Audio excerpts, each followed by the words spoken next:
Hi and welcome back. Today I'm going to be painting inspired by this photograph that I took a couple of years ago of a small railway bridge near me in East Sussex. I've drawn it out quite simply, just the position of the road, the bridge, the trees and the gate roughly in pencil lightly on my watercolour paper. This will help me as I paint this because it's quite a complicated scene. So by sketching it out first, I can stay on track as I paint. The first thing I'm going to do is paint a sort of a graduated wash with cobalt blue and raw sienna and a bit of paynes grey across nearly all of the painting. I'm painting it onto dry paper with my large squirrel mop. This is cobalt blue, which I'm going to put across most of the sky, leaving a few white patches here and there for clouds. It will all dry back a lot lighter than this, but I just want a sort of fairly light background. And I'm painting over my trees, under my bridge. I'm painting over my trees because they will be going in a lot darker, and where I have gaps in the trees I want to be able to see the sky through.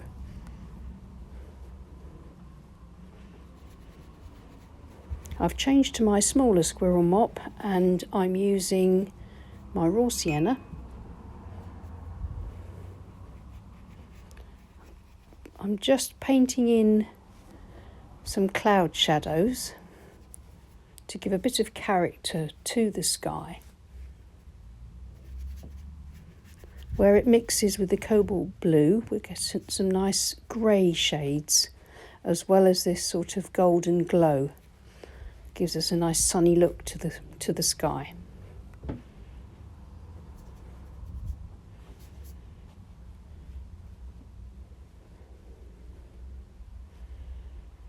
This is Paynes grey, quite a weak mixture. I'm going to put in my bridge and my road with this. I'm going to link it into the shadows, the trees and the shadows on the side as well. And everything is all wet, so it's softly diffusing into itself.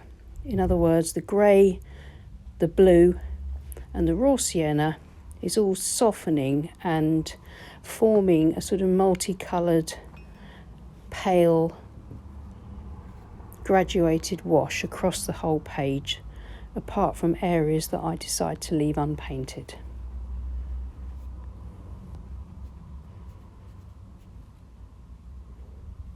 And in this case, nearly all of it's going to have a light coating of paint, because there isn't any white that I really want to preserve, apart from maybe a few clouds.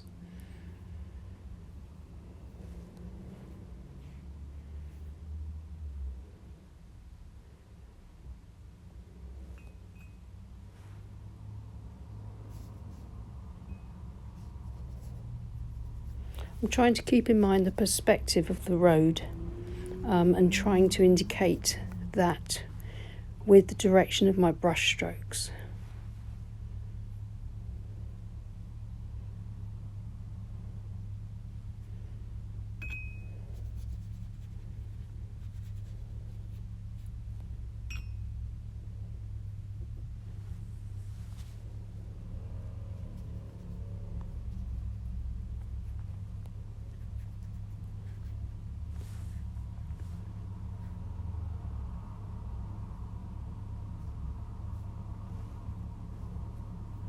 I think that's going to be okay.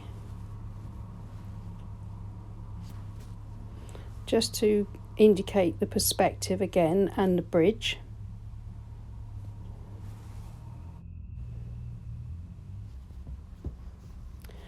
I'll just clean off along the bottom of the tape with a tissue to make sure I don't get any runbacks where there's pools of water that might go back into the painting. And I'm going to tidy up where the grey has diffused into the sky there, because I want that area to just be pale blue. I'm going to leave it to dry completely now.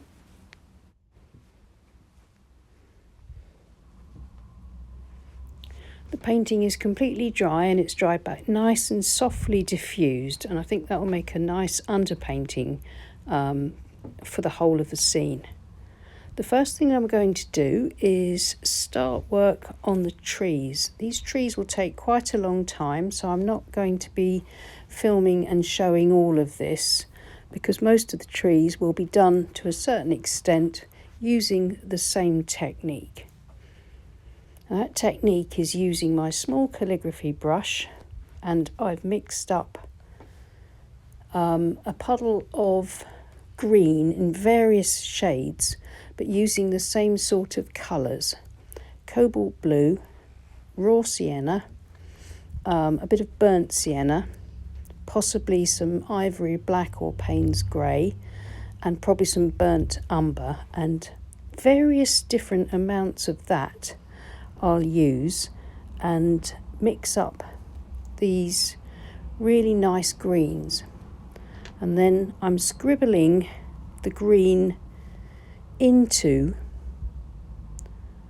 the tree areas. I'm leaving some gaps of unpainted paper and dotting and dashing here and there, dipping into slightly different shades of my green, trying to cover that area with marks that will suggest foliage. I will dip into water as well to dilute the paint and soften certain edges. So I'm looking to create some variety here of different shades of green. Soft edges, some hard edges around the outside. I'm just taking my time to fill these areas with loose suggestions of foliage.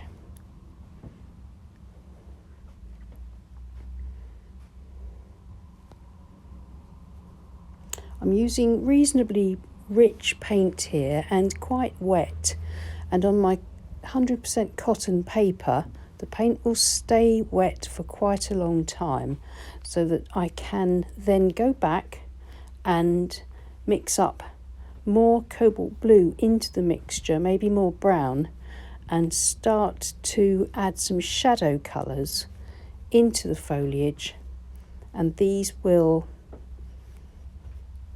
diffuse and colour blend on the page and give me those nice shadows, particularly around the base of my trees where they meet. There's a sort of, I think it's a brick column of some sort, and the wall, the railway sort of siding wall that comes out of frame. There's a fence, I think, as well on the right under those trees.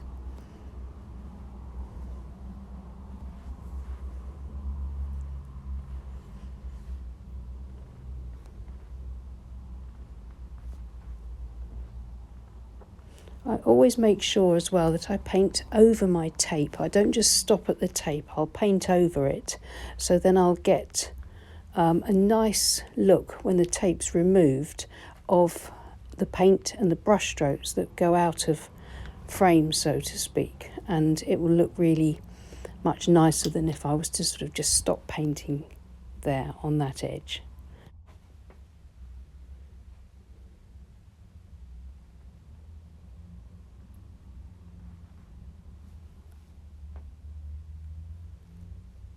It's quite a time-consuming way of painting trees, this, but I'm enjoying experimenting with this effect at the moment, just to see what it can give me. You could go in with a larger brush and cover these areas a lot more quickly, but as I say, at the moment this is an experiment for me to see how I like the finish of this sort of method of painting, which is a little bit tighter than my normal loose painting, but I think it's an interesting way to learn about colour mixing and tone mixing, wet in wet like this in sort of areas, so that there's lots of variation in this single area, this single tree. Lights and darks and shadows and different shades of green too, depending on how much raw sienna or burnt sienna or Payne's grey or cobalt blue that I add to the mixture.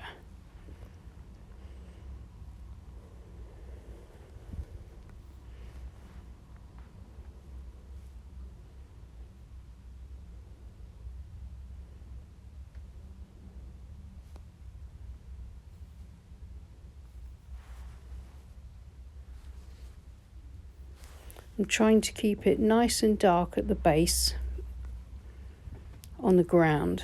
Maybe start to bring in some shadows, a bit of texture just leading into the road there.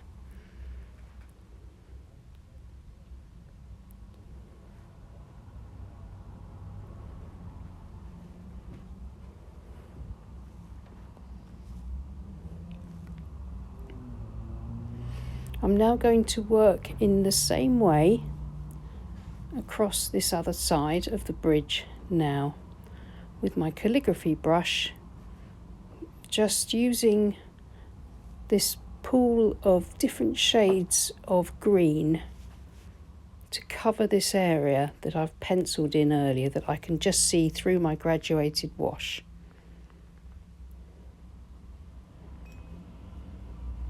Trying to make sure that I dip into slightly different shades of green as I go, and that I work fairly quickly in order to keep those areas that I'm painting wet so that I can drop in lighter paint at the top and darker paint towards the bottom. I forgot to mention that I'm using some cadmium yellow here as well, which is what's giving me those lovely bright greens around the top edge where the sunlight is catching the greens. So I'm mixing in the cadmium yellow into my green for the lights and adding more cobalt blue and maybe browns or blacks or greys into the green to get it a little bit darker.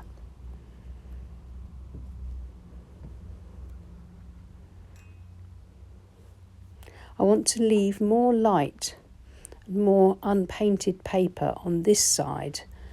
As in the photograph, you can see through the trees and the foliage on this side quite a lot, and I want to try and maintain that if I can, whilst still bringing the trees up across the whole height of the paper, so to speak.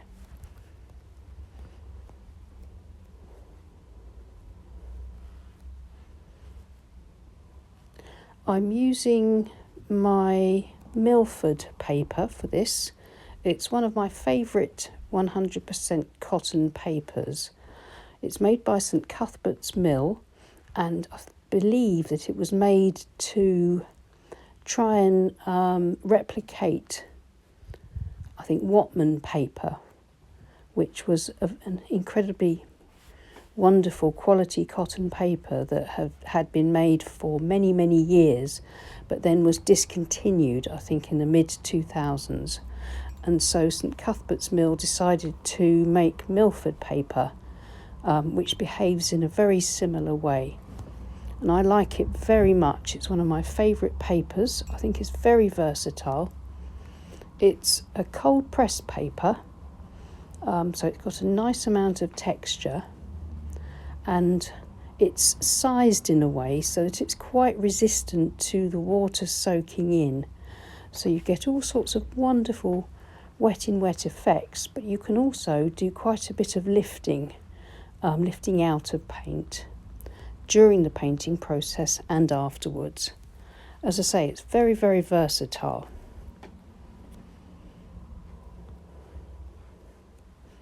This is a quarter imperial sheet.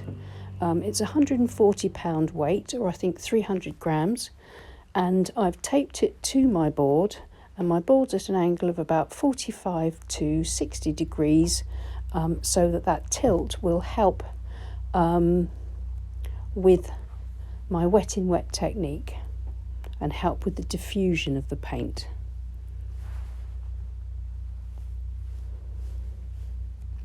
Here I've been negatively painting the fence by painting the gaps between and the shadows created by the foliage behind the gate.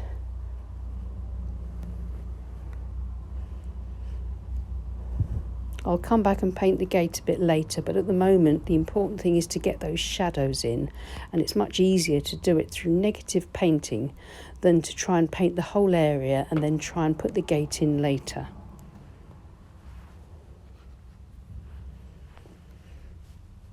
My focal point here in this painting is the bridge, so I want my foreground to lead the eye into the bridge.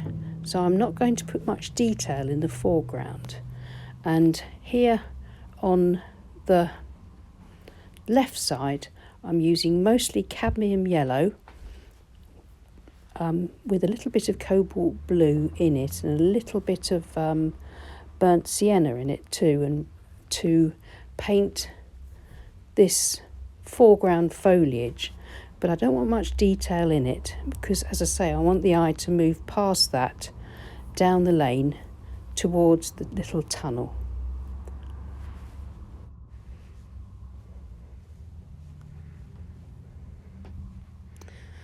Continuing on with more of the foliage and this nice sort of darkish olive green. And I'll start to build up a little bit of some of these tree canopies over here, but I think I need to establish my trees themselves first with their trunks and main branches. So this is a mixture of burnt umber and Paynes grey or ivory black, something nice and dark. I'm just going to use my calligraphy brush to pull up these fairly strong shapes.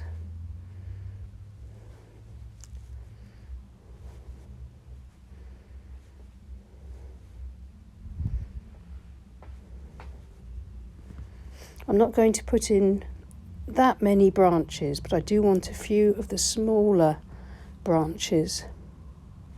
Then I'll go back and build up foliage over the top into some canopies over the branches.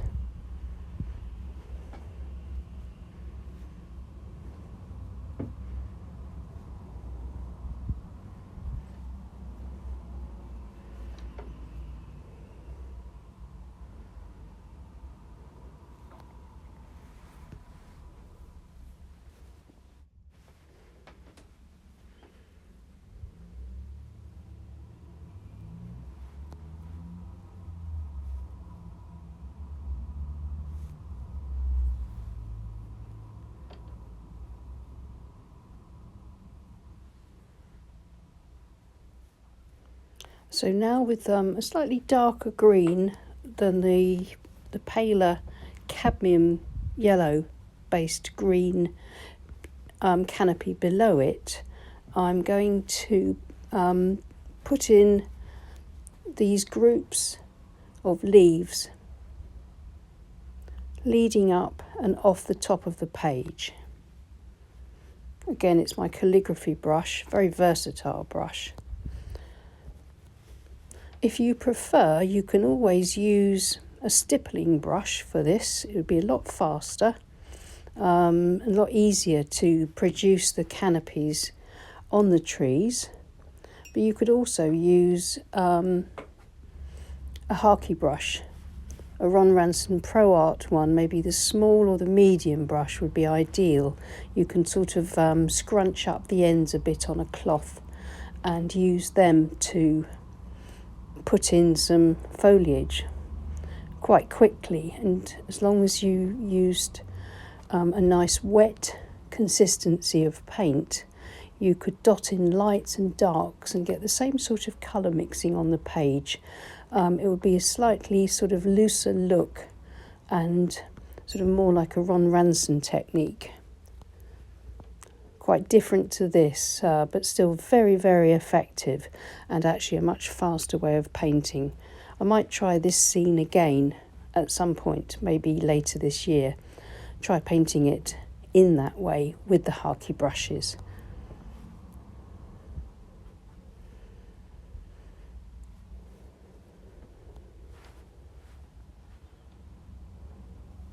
So I've got in some nice darks now on these trees that are a bit more into the foreground.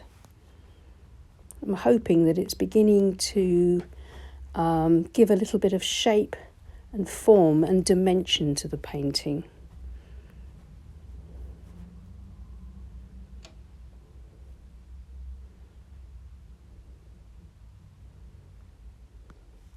I need to build up the tree canopies to make sure that there's enough foliage to cover where the railway bridge goes behind them. At the moment you can see the sky through them, but now I've covered that up, as you can see now, and then when I get my bridge in, using my 1/2-inch flat brush,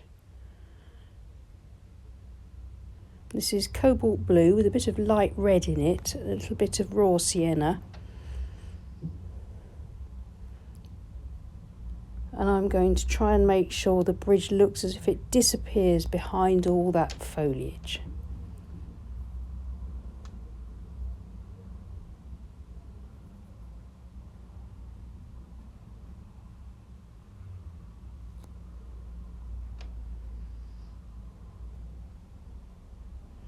Going to drop in a bit more of that colour, slightly darker.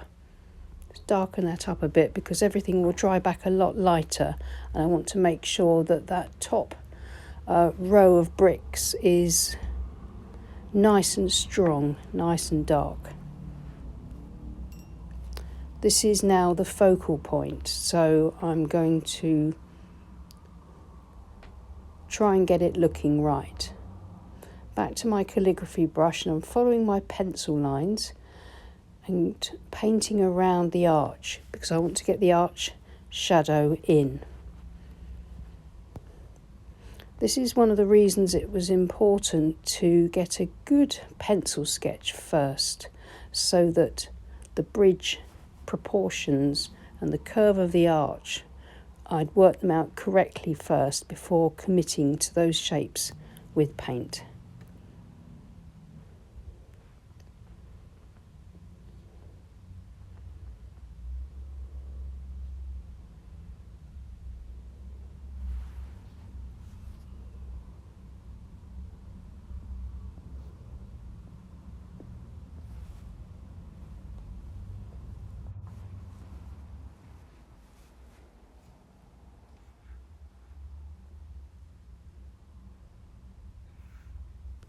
Using the same mixture, I'll block in the front of the bridge, trying to keep my colour fairly uneven. I don't mind if there's some dry brush left or some gaps between my brush strokes, and some darker, some lighter.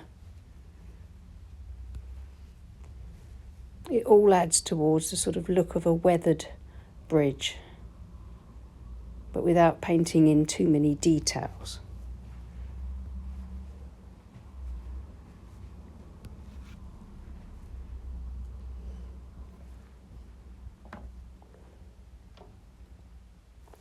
I think the simple but strong geometric shape really stands out against the natural, delicate shapes of the foliage and trees and bushes and things.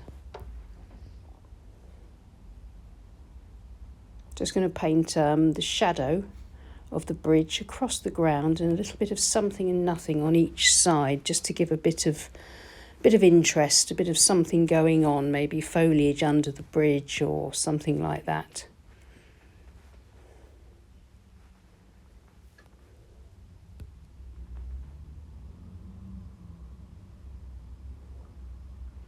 Now I'm going to start work on my road,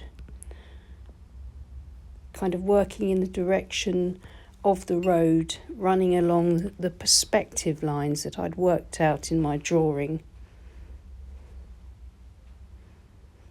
Need to just darken that up a little bit there. across the top of the bridge. Put in the indication of a little fence on this side with the flat brush and some Paynes grey.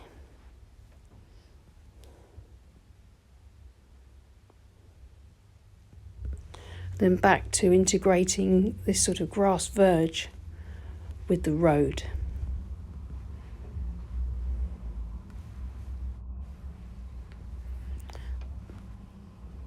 So I've built up a lot more shadow and texture across the road, but I'm not actually very keen on that. So I go over the whole lot in a moment with a harky brush and some clean water, and it takes off most of that texture that I've put on, and I shall rethink it and probably just use some tree shadows across the road.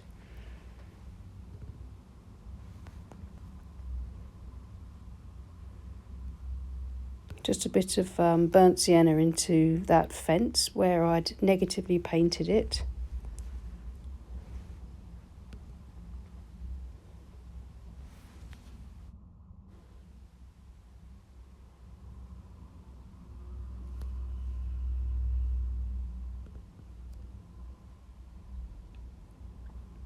I don't mind if I'm leaving a bit of the white unpainted paper there. That just helps that fence to sort of stand out a bit more, so that the eye then gets led along the road towards the railway bridge. Put the same colour into that little post on that side and fence. And now you can see where I have just washed out a bit of the colour on the road. And I've also decided to bring my trees down behind the gate. I think that just will bed them into the landscape. Originally they were coming out from behind that bush there, but I don't think it worked very well. So I'm sort of making some adjustments as I go along. And I'm still not keen on the trees very much, but they'll have to do now. They're there. So I'll just continue and finish the painting. A nice strong shadow underneath the bridge, and then a small railing, a small fence.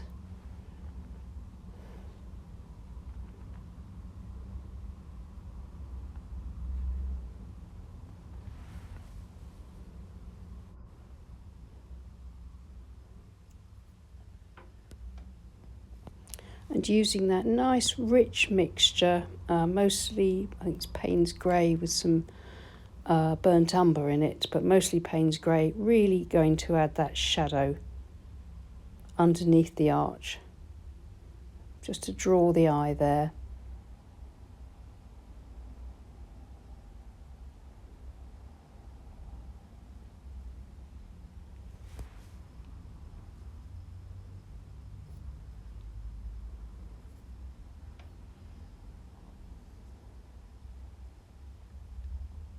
Deepen up the shadows under that has been cast on the road by the bridge.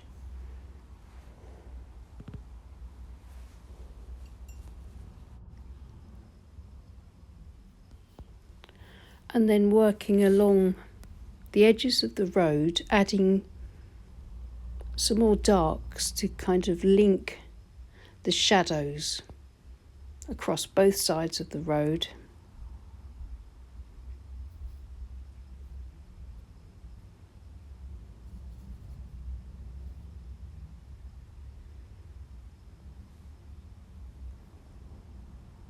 I don't want too much in the way of darks here, but enough to act as that sort of linking device. It helps pull the painting together, those final few darks.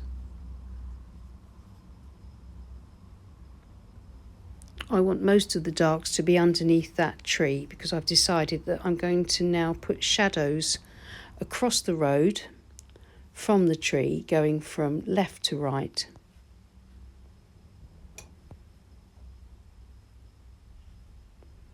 And I think the simple effect of creating the sort of dappled sunlight on the path should should just work nicely again to draw the eye towards the bridge and to add more texture to the road. Well, not texture, but tone.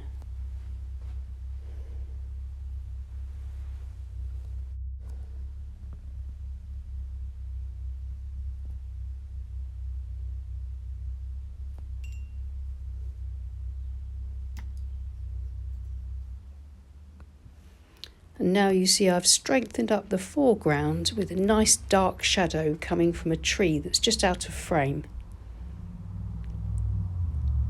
And one of the final touches, painting a little bit of land that you can see curving around the side of the road as it goes out of the distance through and underneath the railway bridge.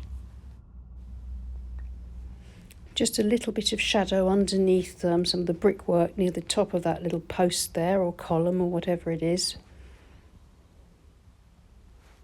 And I'm stepping back, I'm looking at the painting as a whole and seeing what it needs doing to it. And I think I just need a little bit more light and shade, light and shadow in the bushes on the left in the foreground.